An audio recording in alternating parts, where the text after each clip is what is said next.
Hong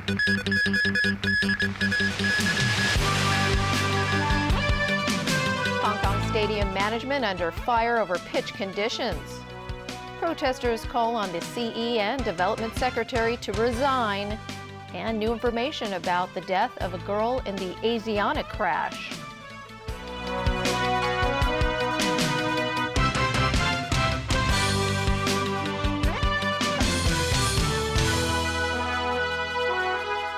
Good evening. Hong Kong Stadium is in the eye of the storm of sorts tonight. English Premier League champions Manchester United cancelled today's open training session there due to the condition of the field, and it disappointed many fans. Other big teams have expressed safety concerns over the pitch, which became inundated with rain. And there are fears this will all hurt the city's reputation and chances to hold these types of events in future. Stephanie Choi has our top story tonight.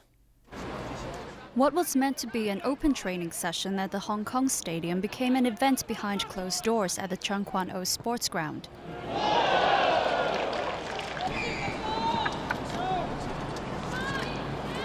Fans are torn between their desire to watch the game and their concern for the safety of the players.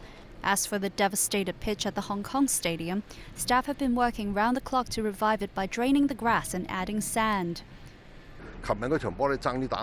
Chairman of the Hong Kong Football Association, Brian Leung, criticized the management for damaging Hong Kong's international reputation. He said Tottenham Hotspurs almost refused to play in yesterday's Asia Trophy consolation match because there was a lot of gravel and plastic in the sand. The match went ahead in the end, but only after a few hundred workers were deployed to remove the gravel by hand. The manager of Hong Kong Stadium, Wong Yingbing, insisted the merciless rainy weather was to blame. The Leisure and Cultural Services Department defended the grounds crew, saying it did all it could to prepare for this month's games.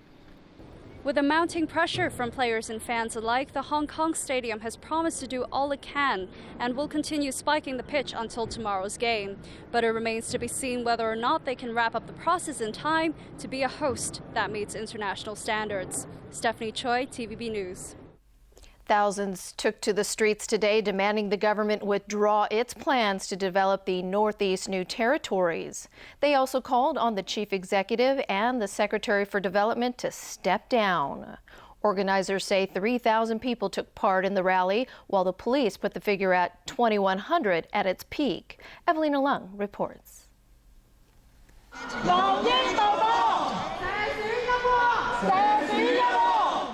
A show of force by opponents of Leung Chun-ying's administration this afternoon as they marched from Causeway Bay to the government's headquarters in Tamar. The protesters held up banners demanding the withdrawal of the Northeast New Territories development project.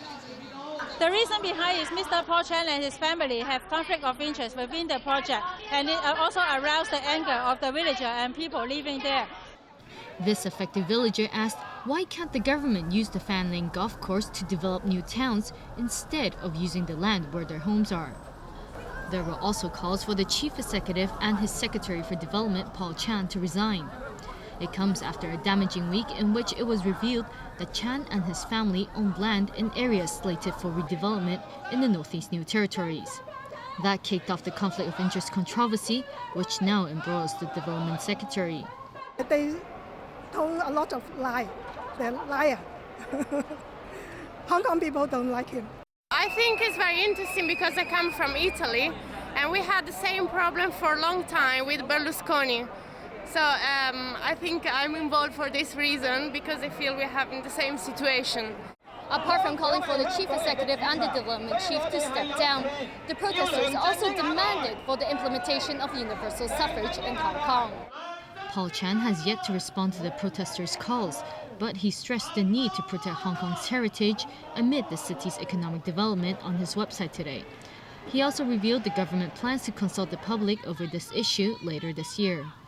Evelina Lang, TVB News. Turning overseas now, Cambodians have voted in an election that's likely to hand another term to Asia's longest-serving Prime Minister, Hun Sen. The ruling Cambodian People's Party is confident of victory, but analysts think a stronger opposition supported by Sam Rainsy will make a dent in its gains. The country's former finance minister isn't contesting a seat in parliament, but has been working for the opposition Cambodia National Rescue Party. It's complained about electoral irregularities, saying nearly 1 million names were missing from voter lists. The United States has urged Egypt's interim government to use restraint as the country struggles to deal with the latest wave of protests calling for the return of ousted President Mohamed Morsi. Thousands of Morsi supporters are hunkered down at a vigil in Cairo, vowing to stand their ground despite threats that they will be dispersed. Tens of thousands of supporters of the deposed President Mohamed Morsi kept up their campaign of defiance overnight, rallying in Cairo to call for the reinstatement of their leader, who was ousted in a military coup nearly a month ago. They have refused to budge despite a warning from authorities that they will be removed. Their protests come a day after scores of their comrades were gunned down by security forces.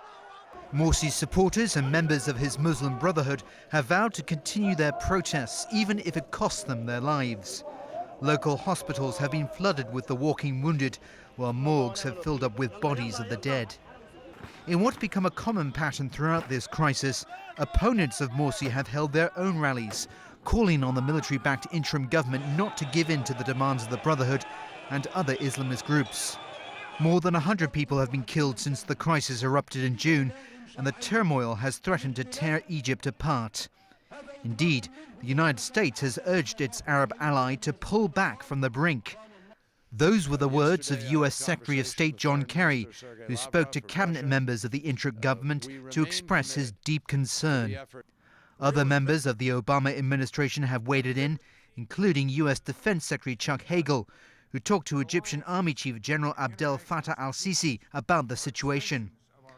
Time will tell whether these calls for restraint will make any difference. New information tonight about the circumstances surrounding the death of one of the Chinese students on the Asiana plane crash in San Francisco earlier this month. There is speculation that a 16-year-old girl who was earlier said to have been thrown out of the plane was in fact rescued by someone who carried her out the back of the aircraft, which was torn away by the accident. Firefighters responding to the disaster spotted the girl on the ground, but their supervisor mistakenly concluded she was dead. The girl later died after being struck by a fire truck. 16-year-old Ye Meng Yuan was sitting in the back of the plane when Asiana Flight 214 crashed on July 6. She ended up on the ground in front of the plane's left wing. While there was speculation, no one saw Ye because her body was covered in foam used to smother fires. Two firefighters say otherwise. Tasked with spraying fire retardant, the two firefighters spotted Ye lying in a fetal position wearing her yellow school uniform. They alerted their supervisor to Ye's body, but Lieutenant Christine Emmons mistakenly concluded she was dead. With a protocol to rescue survivors first, Ye was not moved to the emergency triage area. Video taken from a helmet camera at the crash scene determined the driver of Fire Engine 37 did in fact run over Ye. By the time Engine 37 arrived on the scene, the firefighter maintains Ye's body must have been covered in fire-retardant foam. Unlike other foam-spraying trucks, this fire truck was not equipped with sensors used to detect objects such as human bodies. The coroner that performed the autopsy on Ye's body confirmed she was alive until a fire truck ran over her.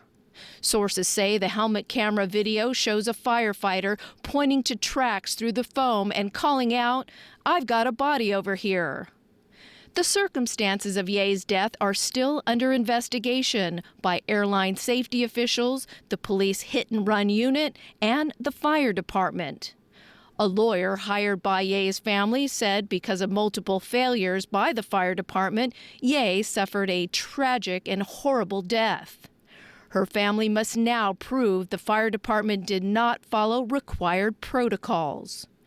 The National Transportation Safety Board expects to issue its final report in about a year. The driver of the train that crashed in northwestern Spain on Wednesday, killing 78 people, is due to appear before a judge over his role in the accident. Francisco Gazon was released from hospital but still remains under arrest. Spain's Interior Minister said earlier that he was being held on charges of alleged reckless homicide. It's likely his interview with a judge later today will determine whether authorities go ahead with those charges. Spain's railway agency says it was Gazon's responsibility to brake before going into the curve where the train derailed and smashed into a wall. It's still not clear whether the brakes failed or were never used, and Gazon has so far remained silent. Wednesday's disaster was Spain's deadliest train crash in at least 40 years. Millions of people packed Rio de Janeiro's famous Copacabana beach to hear Pope Francis call on people to continue their efforts to change society for the common good. The pontiff urged Catholics in Brazil and around the world not to be part-time Christians, but lead full and meaningful lives. Francis, who's been overseeing this week's World Youth Day festival, leaves Brazil later today, completing his first overseas trip since becoming pontiff earlier this year. But not everyone in Brazil was happy about his visit. Earlier in the day, demonstrators marched through Rio denouncing the church's attitudes on contraception, women's rights and homosexuality. And still ahead on our news tonight, milk powder export restrictions may be relaxed later this year. A call for more measures to help ethnic minorities. And graduation day for military summer camp participants.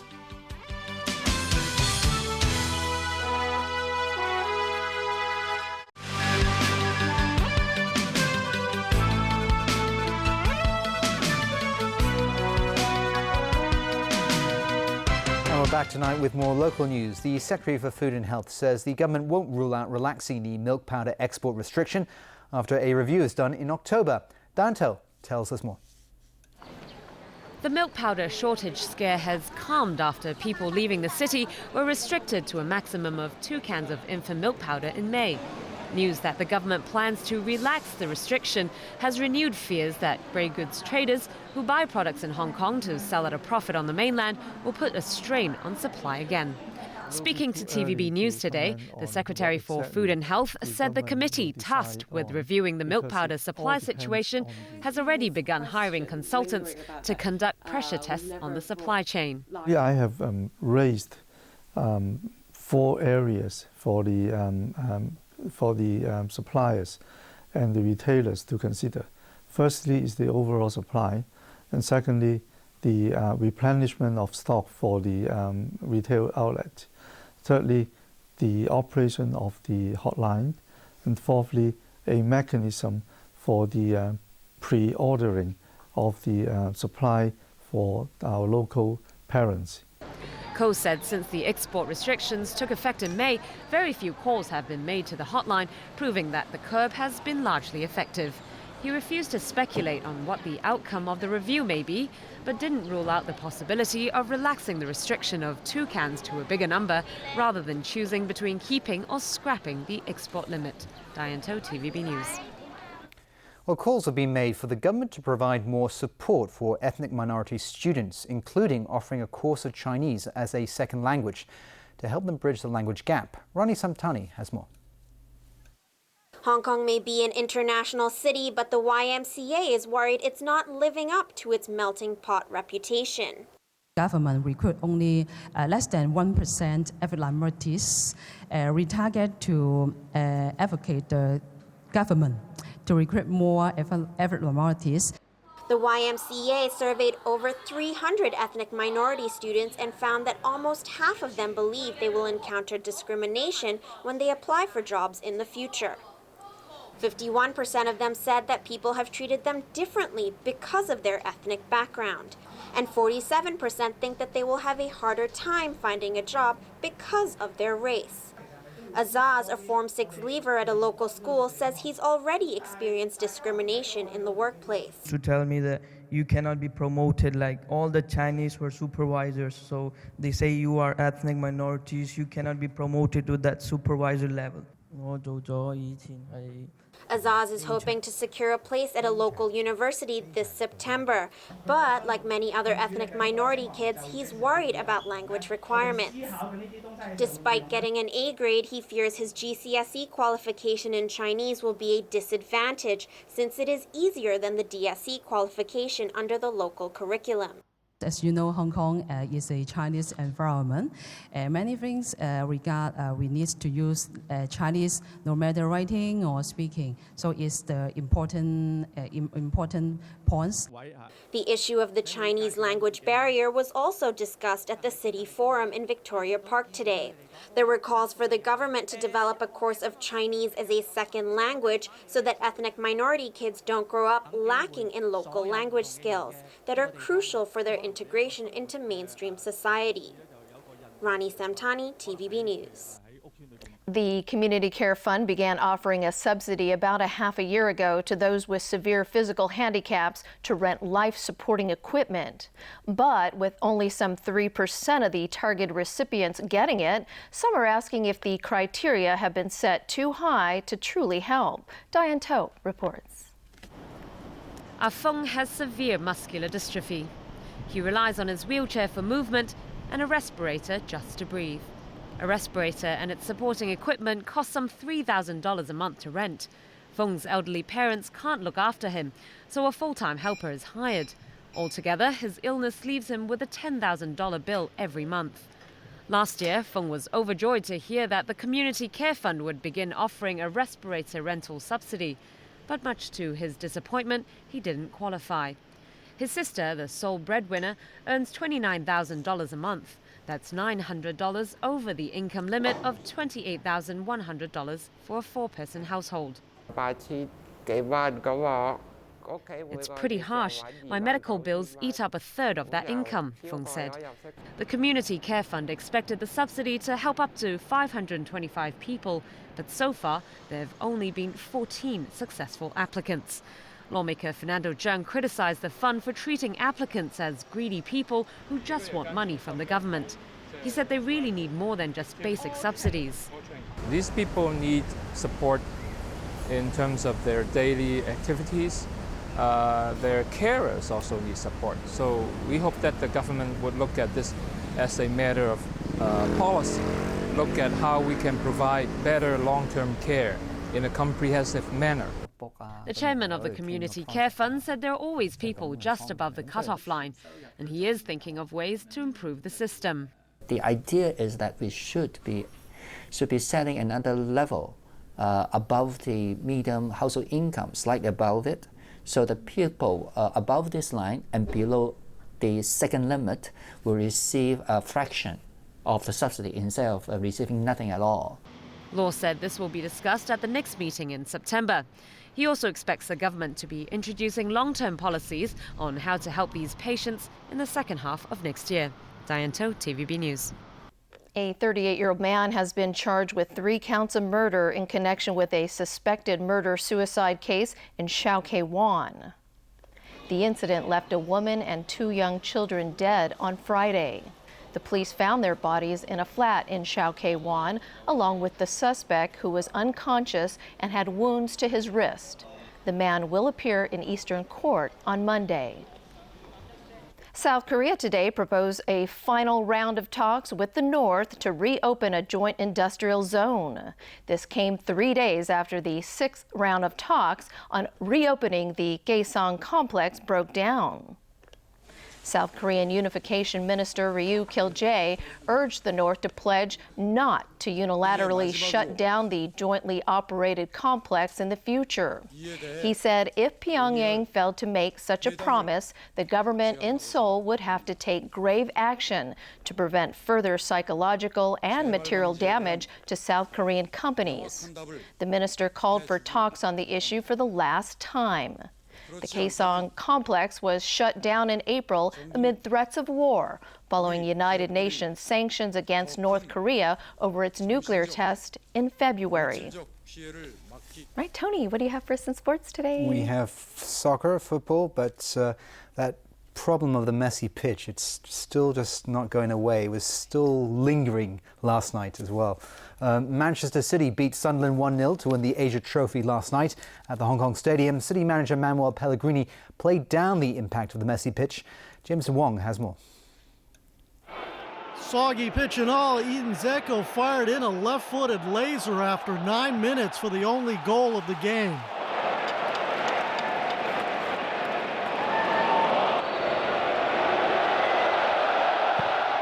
But the wet pitch appeared to have been a factor as Echo missed from the spot in the second half. And a reckless challenge and not a dangerous pitch was to blame for this ugly scene. Matai Anastasic was stretchered off the field with an ankle injury. Manuel Pellegrini on his team's performance. I think that we did a good performance. For me, it's very important in friendly match to improve. And I think that the team improved here in Hong Kong, what we did in South Africa. That's what I am searching in the pre-season.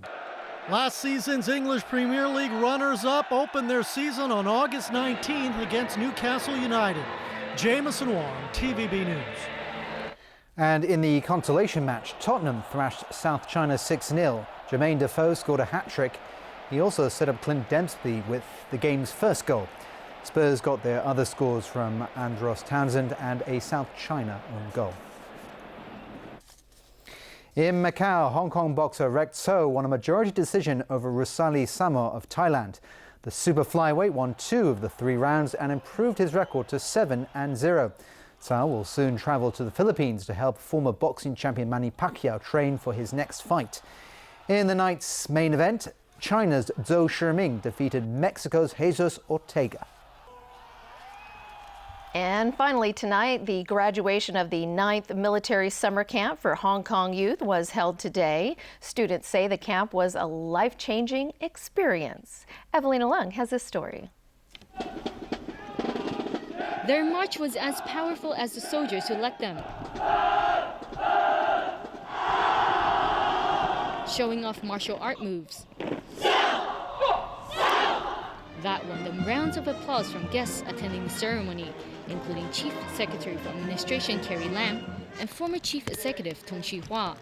Students said it's a life-changing experience and they learned a lot from the camp.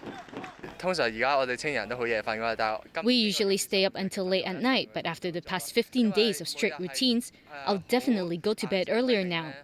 We even had a specific time for showers and bedtime, so when I get home, I'll put into use these living habits.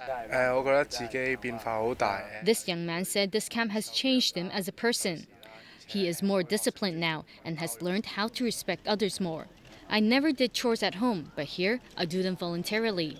The 15-day camp included military and discipline training, lectures, and obstacle training.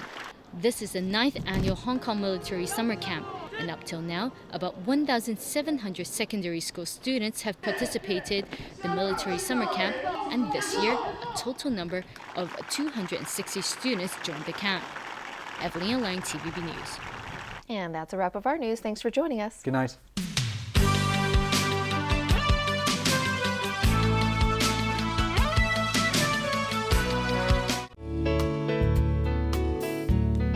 Good evening. We had showers and sunny periods today. At 5 p.m., a ridge of high pressure over the northern Pacific brought generally fine weather to the region. Today's temperatures ranged from 25.5 to 31.8 degrees, and the relative humidity was between 74 to 98%. Moderate easterly winds. The current temperature is now standing at 26.2 degrees Celsius, and the relative humidity is 93%. 3 millimeters of rain has been recorded since midnight, and the thunderstorm warning is now in force. So, Freddie, how's the weather tomorrow?